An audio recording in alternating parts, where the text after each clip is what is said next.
Que a paz de nosso Senhor e Salvador Jesus Cristo esteja presente nesse momento em cada coração.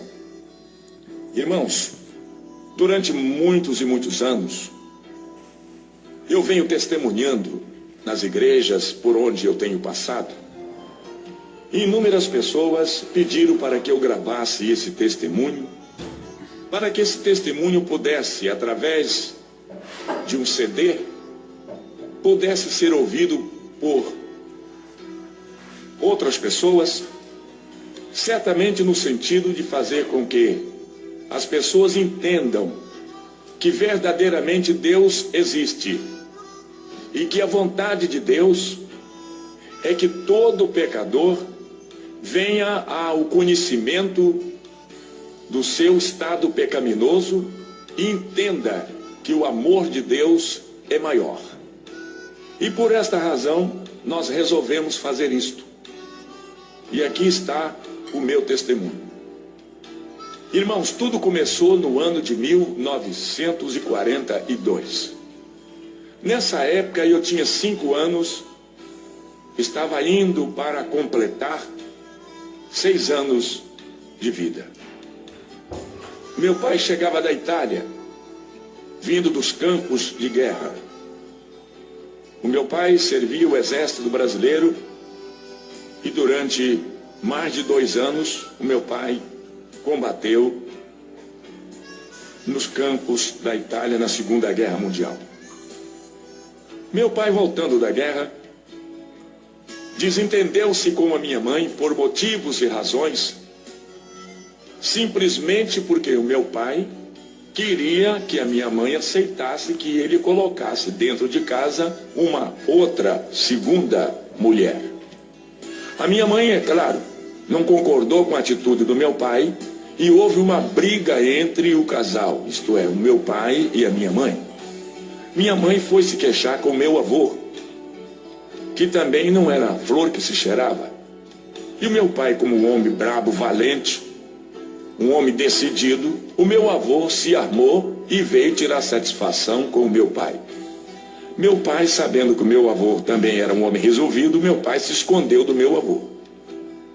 Enquanto o meu avô estava esperando o meu pai foi para um bar nas proximidades, foi beber. E meu pai, já bêbado, voltou para casa quando o meu avô também já tinha ido embora. Meu pai chegou dentro de casa gritando, brigando e ofendeu bastante a minha mãe, e o meu pai, dominado pela força da bebida, disse que ia matar a minha mãe. Eu tinha apenas 5 anos, eu ia completar 6 anos, eu não podia fazer nada. Meu pai então puxa de uma faca, bêbado, embriagado, nervoso, homem violento, chegando da guerra. Eu tinha quase certeza que meu pai teria coragem realmente de praticar uma ação criminosa. Ele disse: vou matar todo mundo, vou matar você, era minha mãe, vou matar os 3 meninos, eu era um dos 3.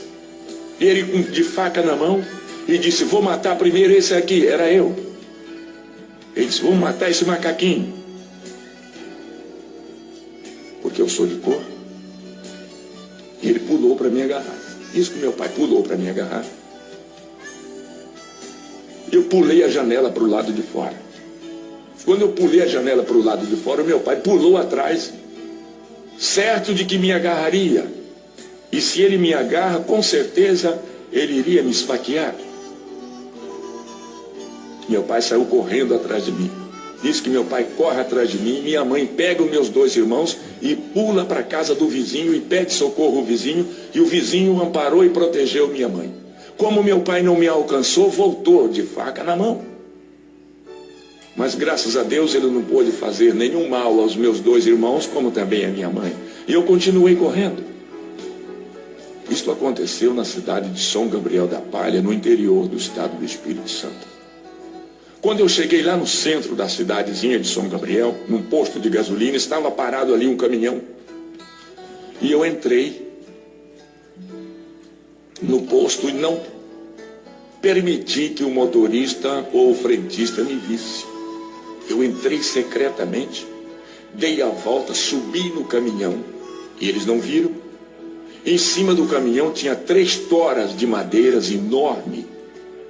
A terceira tora que estava cobrindo a carga do caminhão era uma tora que tinha um buraco no meio, ou seja, essa tora de madeira tinha um oco.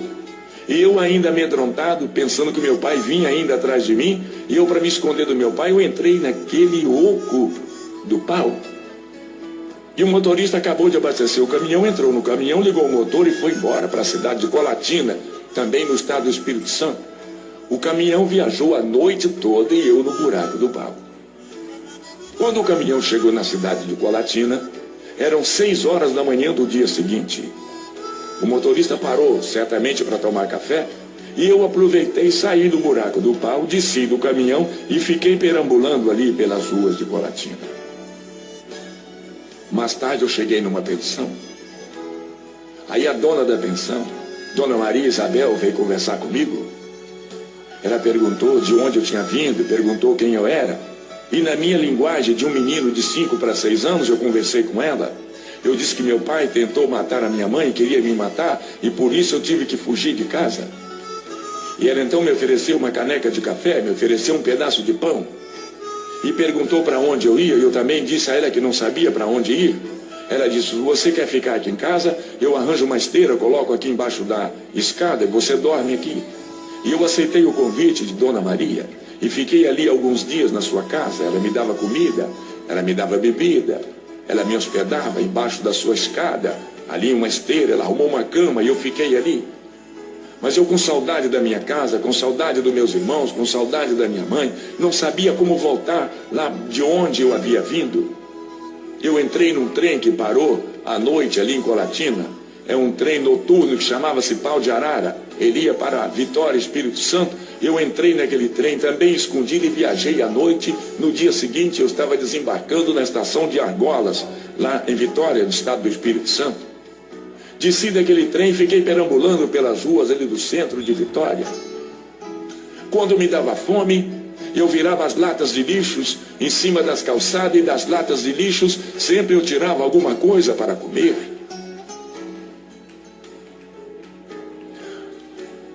Em algumas ocasiões eu encontrava com as pessoas comendo e eu pedia. Alguém me dava alguma coisa, outros não davam. E eu continuava sempre andando na direção também não sei de quê. Perambulando de um lado para o outro, dormindo dentro dos carros velhos, abandonados, dormindo nas calçadas, vezes em cima de uma folha de jornal, completamente desamparado, descalço, vestido apenas com uma velha calça curta, toda rasgada e remendada, como também um velho brusão de chita, velho também rasgado. A verdade é que eu não tinha ninguém por mim. Eu estava completamente desamparado, longe da minha casa, longe dos meus irmãos, longe da minha família, longe da minha mãe. O medo me cercava. Eu ficava apavorado na escuridão da noite. Eu era obrigado a deitar e a dormir nos bancos das praças ou mesmo embaixo dos arvoredos das praças da cidade. Quando eu tinha sede, eu pedia água às pessoas ou mesmo costumava usar a biquinha do chafariz lá da praça. Lá eu tomava banho e eu passei a viver na rua. Virei menino de rua. Sem pai, sem mãe, sem casa, sem escola, sem amigos, sem colegas, sem nada. Eu estava completamente desamparado de tudo e de todos. Quando foi um dia, eu entrei em outro trem na estação de Argolas, no bairro de Santo Alquatre, no estado do Espírito Santo. Escondido dentro de um trem, eu já havia habituado a fugir escondido. Eu viajei naquele trem e fui parar no Rio de Janeiro. Desembarquei na estação de Barão de Mauá. Era muita gente que transitava indo e vindo. E eu, perdido no meio daquela multidão, continuei caminhando sem saber para onde ir. E durante toda a minha vida, eu vivi no Rio de Janeiro. Eu dormia nas calçadas. Eu dormi muitas noites na Gárgua Central do Brasil. Passei a viver e conviver com pessoas decaídas da sociedade como eu também. Eu era apenas um menino. Com 6, 7 anos de idade, agora eu já sabia fumar. Eu catava as pontas de cigarros encontradas pelo chão e comecei a fumar. E assim me viciei fumando, catando pontas de cigarros pelo chão. Misturado com outras pessoas, mais ou menos da minha qualificação, logo conheci uma droga chamada maconha. E eu comecei a fumar maconha. Eu ainda não tinha 7 anos de idade, mas eu já era viciado em fumar aquela praga. Depois de ser viciado, então as pessoas passaram a me usar. Agora me mostrava a droga, eu precisava da droga, eu queria a droga. Eu tinha necessidade, eu dependia da droga. Foi aí que eles me ensinaram a roubar. E eu comecei roubando as coisas pequenas primeiro. Eu comecei roubando carteiras, bolsas de mulheres, brincos, cordões. Passei a roubar nos trens da Central do Brasil. Eu roubava a carteira no bolso das pessoas. Logo me transformei num excelente batedor de carteiras. E cada dia minha vida ia em direções cada vez piores e cada vez mais complicadas. Mas hoje sei que apesar das dificuldades que eu vivia e que eu atravessei, hoje eu reconheço que Deus me conhecia. Já naquele tempo Ele já me amava. Naquele tempo Ele já havia me escolhido para que um dia eu fosse o que hoje eu sou. Mas eu não conhecia Deus. Eu não sabia quem era Deus. Eu não sabia onde encontrar Deus. Eu não sabia onde era a casa de Deus. Eu não sabia como poder contar e dizer a Deus da minha situação. Mas Deus continuou me protegendo e me vigiando. E mesmo assim, eu aprendi a roubar. Depois aprendi a brigar. Eu fui um excelente brigador. Me ensinaram a lutar golpes de capoeira. Me ensinaram a usar uma faca. Me ensinaram a usar um baralho. Me transformei em um dos melhores jogadores de carta da minha época. Fui um grande jogador. Eu conhecia todas as formas de enganar as pessoas através das cartas e levar o dinheiro das pessoas. Como jogador, como ladrão, como assaltante, eu precisava também saber lidar com a arma. Também não faltou quem me ensinasse. Eu aprendi a atirar e fui um excelente atirador do meu tempo. Eu era capaz de conseguir colocar uma bala no alvo que eu desejava. Fiquei um homem perigoso. Fui crescendo, alcancei os meus 15 anos. Com 15 anos a polícia já me conhecia. Com 15 anos eu já havia experimentado várias e diversas cadeias no Rio de Janeiro. E a polícia não conseguia me prender, me deter num só lugar, pois eu tinha a minha forma de abrir as trancas, as fechaduras e os cadeados. Apenas com 3 palitinhos de fósforos, eu sabia manuseá-los. E eu sabia abria fechaduras. Eu fugia. E quando eu fugia, eu levava todos os outros presos que tivessem lá comigo. E cada vez e cada dia mais, eu fui ficando famoso na minha arte de ser ladrão, de ser assaltante, de ser fugitivo, de ser drogado, de ser viciado, de ser mau, de ser ruim. Pratiquei muitos crimes. Minha vida era um inferno. Viciado em bebida, viciado em droga, viciado em fazer e praticar maldade com as pessoas. A verdade é que o inimigo de Deus me usava nas suas próprias mãos e eu era dele escravo, eu era capaz e tinha que fazer tudo o que ele queria que eu fizesse. É claro que apenas num testemunho como esse, onde eu tenho apenas uma quantidade de minutos limitados para poder contar tudo, eu não vou poder dizer tudo o que eu gostaria de dizer, porque eu preciso limitar o tempo que eu tenho, mas a verdade é que eu vivi uma vida de sofrimento, uma vida de miséria. fui preso inúmeras vezes, aonde apanhei muito, eu sofri muito, eu fui castigado pelos policiais que queria que eu confessasse assaltos, roubos, e em muitos dos roubos e dos assaltos que eles queriam que eu contasse que era eu, que era o meu grupo, que era os rapazes que trabalhavam junto comigo. Eu não tinha nada a ver com isso e paguei por inúmeros crimes sem ter praticado. E tudo isso faz criar no coração das pessoas cada vez mais revolta e ódio. E o tempo foi passando, e logo começou a aparecer minhas fotografias nas páginas dos jornais daquela época. Tinha um jornal no Rio de Janeiro chamado Dia, tinha um outro jornal chamado A Notícia, tinha um outro jornal chamado Luta Democrática. E eu comecei a me destacar nas páginas dos jornais com as minhas fotografias como marginal, perigoso, procurado, caçado pela polícia.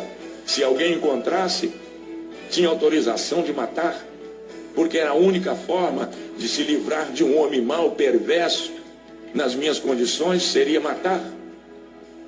E havia muitas pessoas me procurando para matar, mas a verdade é que Deus não permitia que tal coisa acontecesse. Deus queria que eu me transformasse num pregador da sua palavra. Deus queria que eu me transformasse num cantor evangélico e que através da minha voz, que através da minha música, aonde eu poderia alcançar milhares e milhares de almas. Deus tinha um plano comigo. As pessoas lá de fora não entendiam e eu também não sabia de nada, mas Deus já havia me escolhido. Hoje eu sei disso. E eu cheguei à idade de 17 anos. Um homem perigoso. Certo dia eu conheci um senhor. Conversando com ele, ele conversando comigo, eu disse para ele que eu não tinha documento, que eu não possuía nem sequer uma certidão de nascimento. E ele disse: se você quiser eu te levo no cartório, eu assino um termo de responsabilidade e eu tiro o seu documento de sua certidão. E eu aceitei. Ele me levou no cartório. Ele se responsabilizou-se por mim e foi feita uma minha certidão de nascimento. Para não dizer que eu não tinha nenhum documento, eu tinha agora a minha certidão de nascimento. Eu me lembrava justamente do dia que eu havia nascido e conhecia e lembrava do nome da minha mãe, do meu pai e também dos meus avós. Então não foi tão difícil fazer uma certidão de nascimento. Naquela época as coisas eram mais fáceis, talvez, do que hoje são. E eu continuei praticando os meus crimes, cada dia e cada vez mais. Resolvi organizar uma quadrilha de meninos, rapazes, de pessoas habilidosos, que tinham e que possuíam condições plenas de poder roubar e assaltar e ampliar o nosso quadro criminal cada vez mais. E eu treinei um grupo de meninos, um grupo de rapazes, mais ou menos da minha idade, 15, 16, 17 anos, e nós infernizamos a vida do Rio de Janeiro. Roubávamos em Niterói, roubávamos na Central, roubávamos na Praça 15, roubávamos na Tijuca, roubávamos em Madureira, roubávamos em Cascadura, roubávamos em Nova Iguaçu, roubávamos em todas aquelas regiões ali, Duque de Caxias. Nós aterrorizava o pessoal daquela época nas ruas da cidade. Tínhamos como esconderijo, lugar onde partíamos o produto do roubo, ali na rua Dona Zulmira, número 59, em Vila Isabel, atrás do Maracanã. Ali havia um prédio velho abandonado, era ali que a gente se encontrava para partir o produto do roubo quando nós saímos em campo para roubar. A polícia descobriu aquele local e cercou certo dia o prédio. E uma noite de sábado nós saímos agrupados para roubar. E roubamos durante toda aquela noite, assaltamos durante todo o período da noite. No domingo, por volta das 3 horas da tarde, nós nos reunimos lá no velho casarão da rua Dona Zulmira 59, aonde haveríamos de partir todo o produto do nosso trabalho maléfico. A polícia já havia chegado na nossa frente, o prédio estava cercado e nós não havíamos notado nada. Depois que chegou o último da gangue, a polícia agora anunciou que o prédio estava cercado através de um megafone. Pediu que nós deveríamos deixar as nossas armas no chão e sair do prédio um a um com as mãos na cabeça. Isto era um absurdo. E então travou-se um tiroteio. A polícia atirava para dentro do prédio e de dentro do prédio nós atirávamos para fora. O local foi transformado num inferno. Balas por todos os lados. Balas zunidos em todas as direções. Morrem 3 pessoas naquele tiroteio. 2 rapazes do meu grupo caem baleados, mortos. E do lado de fora um policial também perde a vida. Vendo eu que nós perderíamos a briga do tiroteio para os policiais, eles tinham muito mais condições do que nós do lado de fora, tinha muito mais arma e muito mais munição. Então eu disse que nós deveríamos nos abrir. Cada um deveria fugir do seu modo, do seu próprio jeito. Cada um deveria abrir o seu caminho a balas. E eu também peguei a minha direção. Saí atirando e alcancei ali a rua São Francisco Xavier. E os policiais, 3 ou 4, não sei quantos, mas também saíram no meu encalço, me perseguindo, atirando na minha direção. E eu me protegi atrás dos carros, atrás dos postes, atrás das árvores. Revidava os tiros dos policiais. Pessoas gritando e correndo em todas as direções. Balas que atingiam as vidraças dos prédios ao nosso redor, desabava lá de cima, meu Deus. Quanta miséria, quanta desgraça. E lá vou eu correndo e a polícia querendo me agarrar, querendo me alcançar, e lá vou eu na frente e vem eles atrás. Mas quando eu cheguei lá na frente, na Praça Lauro Miller, Deus havia preparado um grupo de pessoas, de aproximadamente 80 crentes da Assembleia de Deus no Rio de Janeiro. E quem liderava aquele grupo de 80 pessoas era o pastor Thales Caldas. Os irmãos estavam lá na Praça Lauro Miller fazendo um culto ao ar livre. Quando eu vi aquele grupo de pessoas reunidos ou agrupados no centro da cidade em círculo, eu fui correndo, escondi a arma e entrei no meio dos crentes e fiquei quieto. Quer dizer, eu me escondi no meio dos crentes que estavam fazendo culto na praça. Os policiais que vinham de trás, atirando, querendo me alcançar, querendo me alvejar, não fizeram ideia que eu fiquei na praça no meio daquele grupo que estava cantando hinos, realizando culto. E os policiais passaram pela praça e foram lá para Tijuca, foram me procurar na favela, pensando que eu tivesse fugido lá para a favela, lá para o morro. Mas na verdade eu fiquei no meio dos crentes cá na praça. E os crentes de harpa aberta na mão, cantando o hino de número 15, foi na cruz, onde um dia eu vi os meus pecados castigados em Jesus. Depois do cântico deste hino, o pastor Thales Caldas pegou a Bíblia, abriu o livro de Deus no meio da multidão. Eu estava lá no meio da multidão, escondido, trêmulo, pálido, amedrontado do tiroteio que eu vim correndo lá da rua Dona Zumira. Eu não sei se alguém notou a minha chegada, eu não sei se alguém notou a minha entrada no meio dos crentes, mas a verdade é que foi a única forma que eu me encontrei para me esconder daqueles que vinham me procurando para me matar. Thales Caldas, agora de Bíblia na mão, cheio do poder e da graça de Deus, Thales Caldas faz a leitura do livro de São Mateus, do capítulo 11, no versículo 25, uma leitura muito bonita, quando ele disse assim: naquele tempo respondeu Jesus e disse estas palavras: graças te dou, ó Pai, Senhor dos céus e da terra, que ocultaste estas coisas aos sábios e aos entendidos e as revelaste aos pequeninos. Sim, ó Pai, porque assim te aprove. Todas as coisas me foram entregues por meu Pai. Ninguém conhece o Pai senão o Filho. Ninguém conhece o Filho senão o Pai, ou aquele a quem o Filho quiser revelar. Vinde a mim, todos vós que estáis cansados e oprimidos, e eu, Jesus, vos aliviarei. Tomai sobre vós o meu jugo e aprendei de mim, que sou manso e humilde de coração, e encontrarei descanso para as vossas almas, porque o meu fardo é leve e o meu jugo é suave. Depois dessa leitura,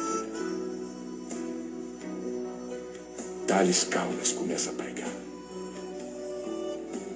uma mensagem poderosa, eloquente, cheia de graça, cheia de poder, cheia de unção. Eu não entendia nada, eu não sabia de nada, Eu sei lá que livro era aquele, eu sei lá que leitura era aquela. Eu não entendia nada, mas eu estava ali, e ali estava Deus, e Deus esperava por mim. Eu já estava protegido por Ele. Tales Caldas faz um apelo: quem deseja aceitar a Cristo. Nenhuma pessoa se manifestava. Tales Caldas me vendo no meio da multidão, porque eu estava diferente de todas as pessoas. Eu era cabeludo, sujo, nojento, fedido, fedia pecado, fedia maconha, fedia bebida alcoólica, e eu fedia tudo quanto era espécie de coisas ruins. E ele me viu no meio da multidão e olhou para mim e disse: você aí, jovem, não gostaria de aceitar a Cristo? Eu sei lá quem era Cristo. Quem deseja aceitar a Jesus? E eu perguntei para Tales Caldas: quem é Jesus? E Tales Caldas me disse: Jesus é o Filho de Deus, que veio a este mundo, nasceu de uma virgem mulher, para salvar todo aquele que nele crê. Você não gostaria de aceitar a Cristo? E eu respondi na minha ignorância para Tales Caldas, dizendo: não, eu não quero aceitar Jesus, eu não quero Jesus, eu não sei quem é Jesus. Mas Tales Caldas disse: olha, nós estamos saindo daqui, moço, nós estamos indo ali para o templo da Assembleia de Deus, e nós vamos ter o culto agora à noite. Se você não quer aceitar Jesus, nós não podemos te obrigar, mas nós te convidamos para estar conosco, é logo ali na frente. Se você aceitar o nosso convite, você será bem-vindo entre nós. E lá na frente o irmão Nestor estava com a bandinha, preparou a bandinha, e a igreja saiu cantando. Os irmãos do ar livre saíram cantando na direção da igreja o hino Os Guerreiros se Prepara para a Grande Luta. E cada um cantando e marchando na direção da igreja. O povo saiu da praça e eu fiquei sozinho na praça. Quando eu me lembrei dos policiais, eu saí correndo e entrei no meio do povo, e então continuei marchando junto com o povo que ia para a casa de Deus realizar o culto da noite. Quando nós chegamos na porta, o povo entrou, a banda também que vinha entrou. Por último vinha Jair Pires, completamente atordoado, completamente dominado pela força maléfica do álcool e da maconha e do pecado e de toda a miséria. O irmão porteiro que estava em pé na porta, o irmão Pedro, vendo que eu não era crente, foi encontrar-se comigo nos primeiros degraus da subida daquele templo, estendeu a mão para mim e disse: jovem, bem-vindo à casa de Deus. E eu perguntei ao irmão Pedro: aqui é a casa de Deus? Ele disse: sim, meu filho, pode entrar, é a casa de Deus. E eu perguntei: e Deus mora aqui? O irmão Pedro porteiro respondeu: mora, meu filho, Deus está aqui, entra. Uau, é Páscoa na Americanas! E só aqui tem brindes divertidos exclusivos para viver grandes. Eu disse: é uma boa oportunidade para mim então conversar com Deus e dizer a Deus tudo aquilo que eu sou. Que eu sou um miserável, eu sou um desgraçado, eu sou um ladrão, eu sou um assaltante. Eu não tenho pai, eu não tenho casa, eu não tenho mãe, eu não tenho nada. Eu preciso contar isso para Deus. Eu virei para o irmão Pedro e disse: moço, por favor, vai lá. Traga Deus aqui que eu quero conversar com Deus. Eu quero bater um papo com ele aqui. Chama Deus aí para mim. O irmão Pedro disse: meu filho, está na hora do culto. Deus não vai poder falar com você agora. Você terá que entrar, assiste o culto e depois do culto, aí então Deus vai conversar com você. E eu aceitei essa condição que ele me propôs. Assisti o culto e que depois do culto Deus viria falar comigo.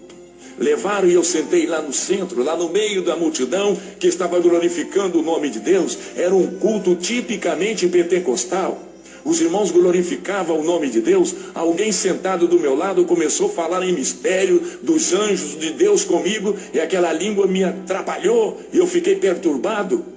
Eu logo lembrei que o homem disse que ali era lugar, era a casa de Deus, e eu não estava entendendo. Eu comecei a julgar que aquilo ali era um lugar de louco, era uma casa de loucos.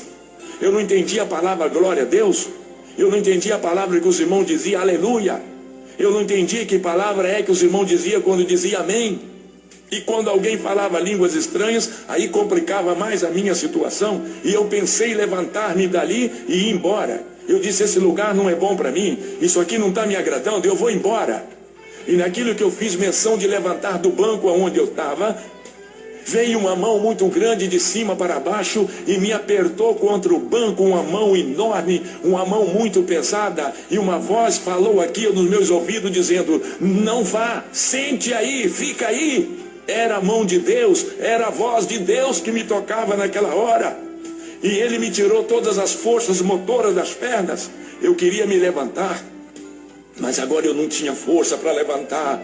A mão de Deus havia me tocado e eu fiquei colado no banco. Eu fiquei como que pregado no banco, sem poder me descolar dali. Eu então vi que agora eu não tinha força de levantar. Me lembrou do tiroteio lá de Vila Isabel. Eu disse, certamente alguma bala pegou no nervo da minha perna e eu estou baleado. Eu aí comecei a gritar no meio da igreja. Enquanto os irmãos estavam dando glória, eu comecei a dizer que eu estava baleado. Eu estou baleado, socorro, chama o médico. Ai, o nervo da minha perna foi cortado a tiro. Olha aqui, olha, chama o doutor, eu estou baleado. Eu perturbei o culto. Alguém chegou perto de mim e falou, o que você tem? Você está passando mal? E eu perguntei para a pessoa, você é médico? Ele disse, eu não sou médico, rapaz, mas eu sei o que você tem. E eu disse, então o que é que eu tenho? Ele disse, você tem falta de Jesus na sua vida, rapaz, você precisa de Jesus. E realmente, eu precisava verdadeiramente de Jesus. E Thales Caldas lá na frente continua lendo a palavra e pregando, vinde a mim todos vós que estáis cansados e oprimidos, e eu vos aliviarei. E alguém do meu lado me incentivava e dizia, meu filho, levanta a mão, aceita Jesus, é a oportunidade que você tem, é esta. E vendo eu naquele estado de miséria pecaminoso em que eu vivia, eu então resolvi levantar minha mão e aceitei a Cristo como meu Salvador.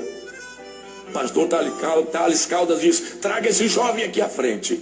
E alguém foi lá e me pegou. Agora eu já tinha força para andar. Agora as minhas pernas já podia levantar. Eu pude me erguer do lugar que eu estava sentado. Alguém me ajudou e eu fiquei em pé. E o pastor Thales Caldas de trás, esse moço aqui. Esse moço estava lá na praça com a gente lá atrás. Ele aqui, vamos orar por ele. E eu vou à frente. Quando eu chego na frente do púlpito, Thales Caldas estende a mão para mim e disse, meu filho, bem-vindo à casa de Deus. E apertou a minha mão. E disse, ajoelha, meu filho, nós vamos orar por você. Eu tentei ajoelhar, mas que dificuldade. O revólver estava na minha cintura, me atrapalhava, me machucava, me incomodava. Eu não tinha como me ajoelhar. Eu então resolvi abrir os botões da camisa, tirei o revólver e coloquei o revólver lá no chão. Quando os irmãos viram eu tirar o revólver e colocar lá na frente, aí que a igreja começou a glorificar a Deus cada vez mais ainda.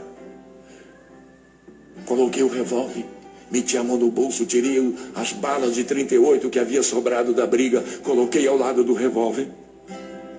A igreja continuou glorificando. Eu tinha alguns cigarros de maconha no outro lado do bolso. Eu meti a mão e tirei os cigarros de maconha e coloquei junto do revólver. Lembrei que havia no bolso do meu blusão uma caixa de fósforo e também um maço de cigarro. Eu tirei e coloquei ao lado do revólver e a igreja continuou glorificando a Deus. E os irmãos oraram por mim naquela noite. Naquela noite o Senhor Jesus me tomou em seus braços. Naquela noite o Senhor Jesus me lavou. Naquela noite Ele me purificou no poder do seu sangue inocente derramado lá na cruz do Calvário.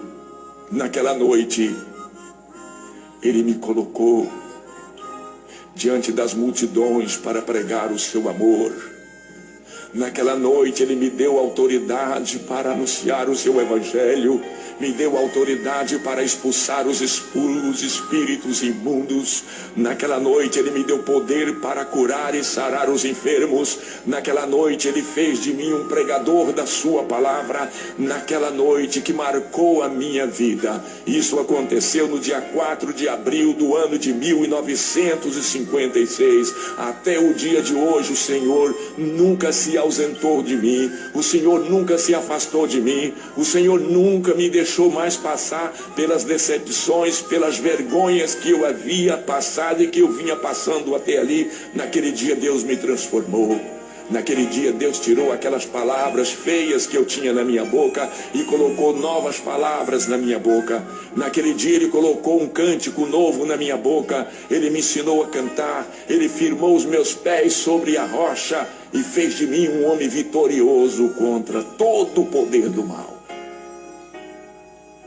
É com essa graça, é com essa presença, é com essa unção, é com esse poder, é que eu me apresento diante de todos vocês para dizer que só tem um jeito, só tem uma forma, só existe uma maneira, a maneira do homem se livrar dos vícios malditos, dos maus costumes, de toda a dor,